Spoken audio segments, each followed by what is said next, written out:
ಬಂಡಾಜೆ ಅರಣ್ಯದಲ್ಲಿ ಗುಡ್ಡ ಜರಿತ ಆತಂಕ ಬೇಡ ಅಂತ ಹೇಳ್ತಾ ಇದೆ ಅರಣ್ಯ ಇಲಾಖೆ. ಕುದುರೆಮುಖ ವನ್ಯಜೀವಿ ವಿಭಾಗದ ಬಂಡಾಜೆ ಕಾಡಿನಲ್ಲಿ ಮಂಗಳವಾರ ಲಘು ಪ್ರಮಾಣದ ಗುಡ್ಡ ಜರಿತ ಸಂಭವಿಸಿದೆ. ದೂರದ ಅರಣ್ಯ ಪ್ರದೇಶದಲ್ಲಿ ಗುಡ್ಡ ಹಾಗೂ ಕಲ್ಲುಗಳು ಜರಿದು ಬಿದ್ದಿದ್ದು ಸುಮಾರು 1 ಕಿಲೋಮೀಟರ್ ದೂರದಲ್ಲಿರುವ ಗ್ರಾಮಸ್ಥರು ಇದನ್ನು ಗಮನಿಸಿದ್ದಾರೆ.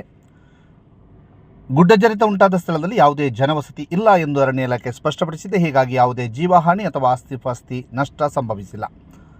2019ರ ನೆರೆ ಸಂದರ್ಭದಲ್ಲಿ ಬಂಡಾಜೆ ಅರಣ್ಯದಲ್ಲಿ ಭಾರೀ ಪ್ರಮಾಣದಲ್ಲಿ ಗುಡ್ಡ ಕುಸಿತ ಉಂಟಾಗಿ ಹಲವಾರು ಅವಾಂತರಗಳು ಸಂಭವಿಸಿದ್ವು. ಆ ಭೀಕರ ನೆನಪು ಇನ್ನೂ ತಾಲೂಕಿನ ಜನರ ಮನದಲ್ಲಿ ಹಸಿರಾಗಿದೆ. ಆದರೆ ಪ್ರಸ್ತುತ ಅಂತಹ ದೊಡ್ಡ ಪ್ರಮಾಣದ ಜರಿತ ಉಂಟಾಗಿಲ್ಲ ಎಂದು ಅಧಿಕಾರಿಗಳು ತಿಳಿಸಿದ್ದಾರೆ.